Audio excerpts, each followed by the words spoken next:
तो हे दृश्य पालम एअरपोर्ट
तामिळनाडूमधल्या सुलूर एअरफोर्स बेसवरून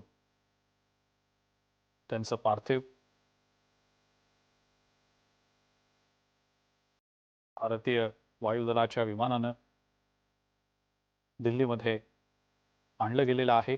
अवघ्या काही वेळापूर्वीच त्यांचं पार्थिव दिल्लीच्या पालम एअरपोर्टवर आणण्यात आलेलं आहे.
भारतीय वायु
पाहतो अतिशय शोकाकुल करणारा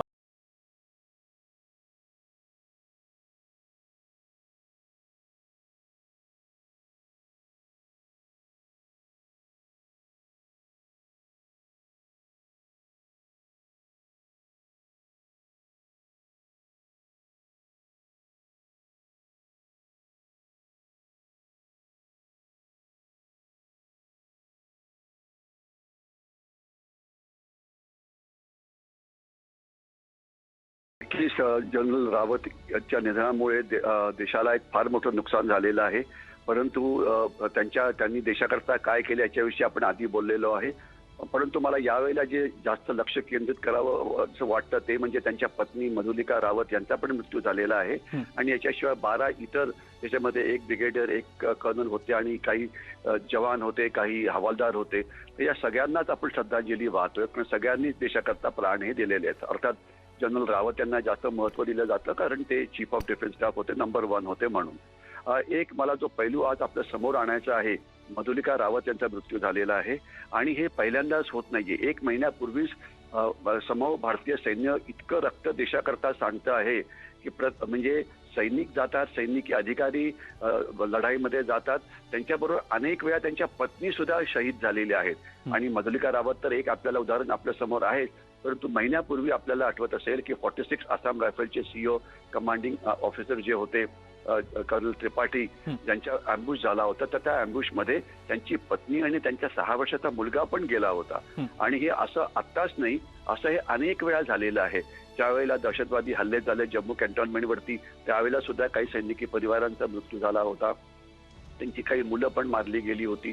तर मला वाटतं देशाला हे समजण्याची गरज आहे की जसे सैनिकी अधिकारी, सैनिक कठीण परिस्थितीला तोंड देत असतात आणि मुकाबला करत असतात आणि देशाला सुरक्षित ठेवण्याचा प्रयत्न करतात, तशाच प्रकारचा धोका पुष्कळसा हा त्यांच्या कुटुंबियांना, खास पत्नीला आणि मुलांना सुद्धा स्वीकारावा लागतो. श्रीनगरमध्ये एका हल्ल्यामध्ये एका ज्युनियर कमिशन ऑफिसरची मुलगीही गेलेली होती, एका ठिकाणी त्याची आई गेली होती. दहशतवादी हल्ल्याविषयी मी बोलतो आहे. तर त्याच्यामुळे या सगळ्यांचं ज्यांनी देशाकरता आपले प्राण दिले आहेत त्यांना आपण श्रद्धांजली व्हायला पाहिजे. आणि देशाला हे पण लक्षात ठेवायला पाहिजे की ज्या वेळेला एखादा कुटुंब उद्ध्वस्त होतं, आता त्याच्या मुलींचं पुढे काय होणार, किंवा वडील गेले तर बायकोचं आणि इतर कुटुंबियांचं काय होणार, पूर्णच कुटुंब गेलं तर उरलेल्या मुलांचं काय होणार. अर्थात सैन्य त्यांना पुष्कळ मदत करतच नंतर लाईफमध्ये सेटल होण्याकरता.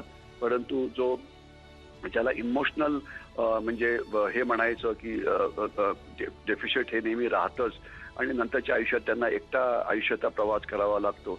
तर ही जी कठीण परिस्थिती आहे ही देशवासियांना कळाली असेलच याची मला खात्री आहे. या सगळ्यांना जेव्हा जेव्हा शक्य असतं आपण त्यांना मानसिक सपोर्ट देऊन पुन्हा नवीन जीवन जगण्याकरता मदत करायला पाहिजे, हीच माझी मागणी आपल्या देशवासियांकडून आहे. बिलकुल. महाजन सर, आपण मगाशी बोलताना म्हणालात की ज्या वेळेला जवान शहीद होतात कुटुंबियांना देखील आधाराची गरज असते, अशा वेळेला संरक्षण दल निश्चित मदत करतं. या मदतीबद्दल आणि आयुष्यात पुढे त्यांना कोणत्या गोष्टीची कमतरता जाणवणार नाही याची पुरेपूर जी खबरदारी घेतली जाते संरक्षण दलांकडनं, त्याबद्दल सर थोडक्यात काय सांगा?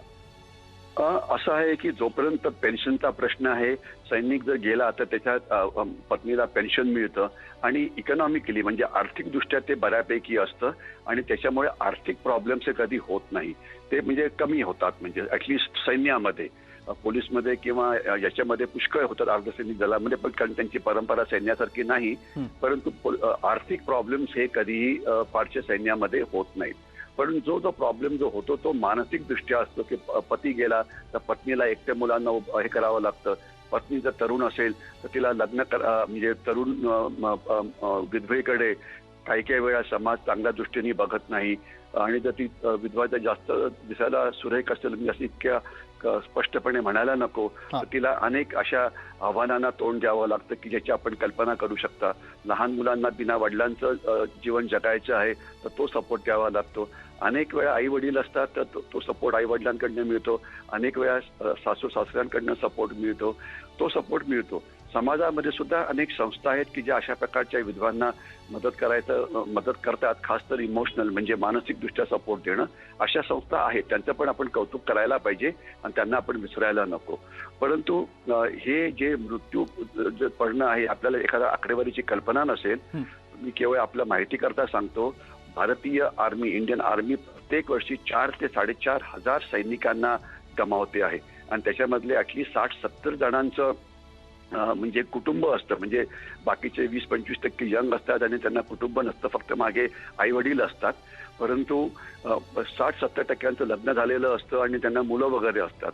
तर त्यांच्या मुलांना नंतर पुष्कळ त्रास होतो.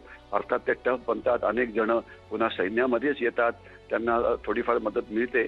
परंतु मला वाटतं की त्यांना आपण एक देश म्हणून सुद्धा अशा आजूबाजूला आपल्याकडे बघायला पाहिजे आणि असं कोणी जर असेल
ठाकूर यांनी सरकारला दिलाय.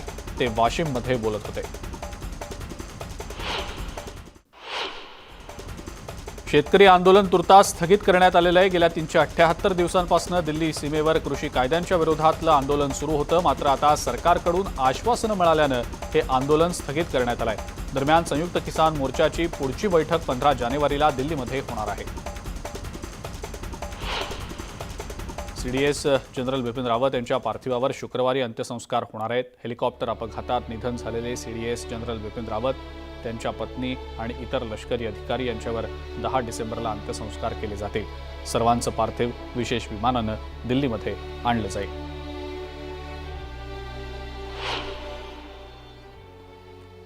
पेंटागॉनचे प्रेस सेक्रेटरी जॉन कर्बी यांनी सीडीएस जनरल बिपिन रावत आणि इतर लष्करी कर्मचारी आणि त्यांच्या कुटुंबियांना अपघातात त्यांचं निधन झालं या सगळ्याबद्दल त्यांनी शोक व्यक्त केलेला आहे.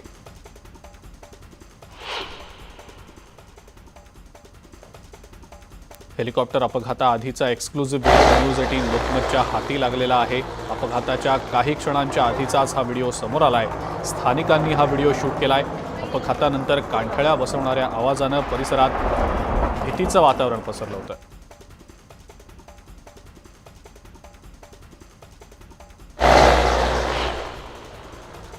सीडीएस बिपिन रावत यांच्या दुर्घटनाग्रस्त हेलिकॉप्टरचा ब्लॅक बॉक्स सापडलाय. घटनास्थळी ब्लॅक बॉक्स सापडलाय. आता या ब्लॅक बॉक्समध्ये अपघातादरम्यान पायलट आणि एअर ट्रॅफिक कंट्रोल रूममधल्या होणाऱ्या संभाषणाचं रेकॉर्डिंग होत असतं. त्यामुळं आता या अपघाताचं कारण समजण्यास मदत होणार आहे.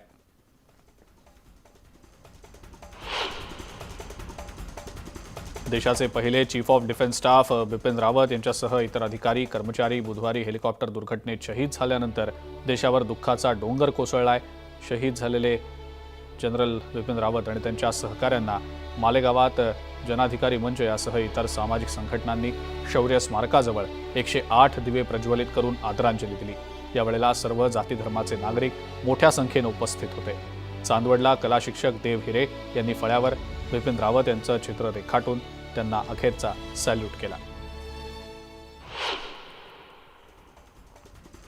आशिष शेलार यांना 1 लाख रुपयांच्या जात मुचलक्यावर जामीन मंजूर करण्यात आलेला आहे. विरोधी पक्षनेते प्रवीण दरेकर यांनी ही रक्कम भरून जामीन दिलाय. दरम्यान माझ्या विरोधात खोटी केस बनवण्याचा प्रयत्न केला असल्याचा आशिष शेलार यांनी आरोप केलाय. आशिष शेलार यांना 1 लाख रुपयांच्या जात मुचलक्यावर जामीन मंजूर करण्यात आलेला आहे. आशिष शेलार यांना जामीन मंजूर झाल्यानंतर शिवसेना नगरसेविका आक्रमक झाल्या. एफआयआर मागे घेण्यात येणार नाही. एका महिलेबद्दल आक्षेपार्ह प्रतिक्रिया देताना शेलार यांची जीभ घसरल्याचा आरोप होतोय. भाजपमुळे राजकारणाचा स्तर खालावतोय. शिवसेना हे खपवून घेणार नाही असं सभागृह नेत्या विशाखा राऊत यांनी म्हटलंय. राज्य महिला आयोगाच्या अध्यक्षा रुपाली चाकणकर चंद्रपुरात दाखल झाल्या. भाजपचे नेते आमदार आशिष शेलार यांनी मुंबईच्या महापौरांच्या बाबतीत केलेलं वक्तव्य अवमानकारक असल्याची प्रतिक्रिया त्यांनी दिलेली आहे. मुंबईच्या मरीन ड्राईव्ह पोलीस ठाण्यात या संदर्भात गुन्हा दाखल करण्यात आल्याची माहिती त्यांनी दिली. मुंबईच्या पोलीस आयुक्तांना या संदर्भातली सत्यस्थितीचा अहवाल मागितला असल्याचं सांगत त्यानुसार गरज भासल्यास आरोपीला अटक करण्यात यावी असे निर्देश दिल्याचंही चाकणकर यांनी स्पष्ट केलंय. निवडणुका सगळ्याच एकत्र घ्या किंवा थांबवायच्या असतील तर सगळ्याच थांबवा या मतावर राज्य सरकार ठाम आहे अशी प्रतिक्रिया उपमुख्यमंत्री अजित पवार यांनी दिलेली आहे. तर ओबीसींच्या जागांवरील निवडणुका थांबवल्यात त्याबद्दल कारण नसताना विरोधी पक्ष गैरसमज पसरवण्याचं काम करतंय असा आरोप सुद्धा अजित पवार यांनी केलेला आहे. एसटी बस कर्मचाऱ्यांच्या संपाला झुगारून मोर्शी बस आगारातनं अमरावती मोर्शी बस सेवा सुरू करण्यात आली. ही बस मोर्शी आगारातनं अमरावती मोर्शी वरुड या ठिकाणी गेली. मात्र परत अमरावती आगारात येत असताना वेलकम पॉईंट समोरच्या अर्जुन नगर परिसरात बसवर अज्ञात व्यक्तींकडून दगडफेक करण्यात आल्याची घटना घडली. या दगडफेकीत बसच्या समोरची काच फुटली. त्यामुळे बसमधल्या प्रवाशांमध्ये काही काळ भीतीचं वातावरण निर्माण झालं होतं. सोलापूर पुनर्वसन विभागाचे अधिकारी आणि दलालांच्या मनमानी कारभाराबाबत आरपीआय भाजप किसान मोर्चाच्या वतीनं पंढरपूर तहसील कार्यालयासमोर निदर्शनं आणि हलगीनाद आंदोलन दीपक चंदनशिवे यांच्या नेतृत्वाखाली करण्यात आलं. यावेळेला पंढरपूरचे तहसीलदार सुशील बेल्हेकर यांना निवेदन दिलं गेलं. त्यामध्ये मोठ्या संख्येनं लोककलावंत आणि प्रकल्पग्रस्त सामील झालेले होते.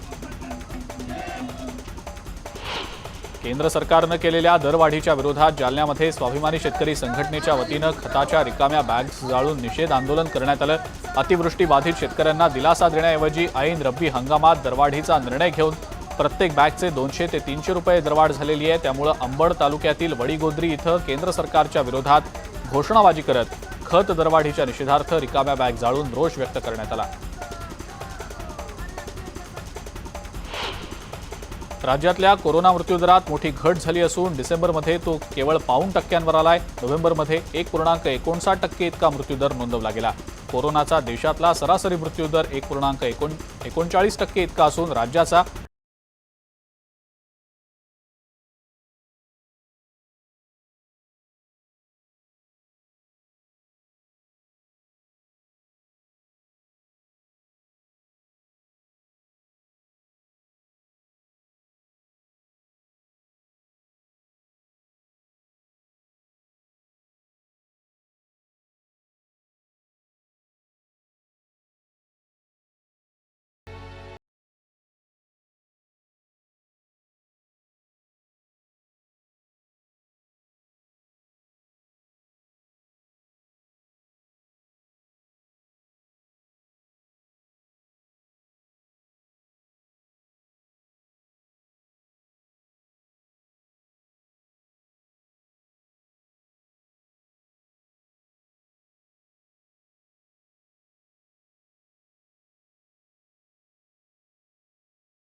डोळ्यात पाणी आणणारं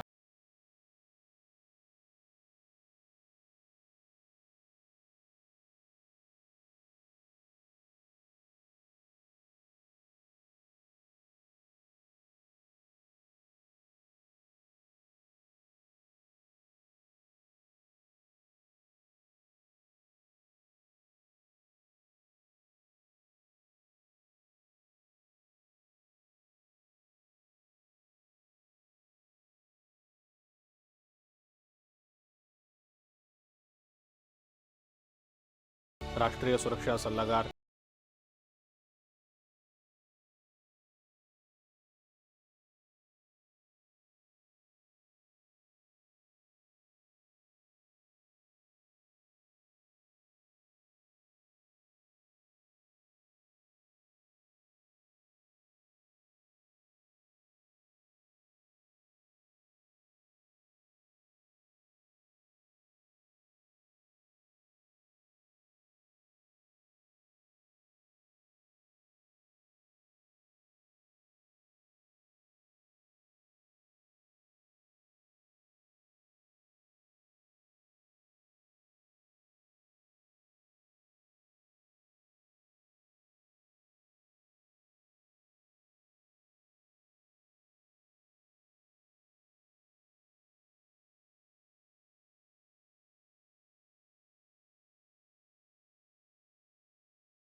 बुधवारी कुन्नूरजवळ झालेल्या हेलिकॉप्टर दुर्घटनेमध्ये अपघातामध्ये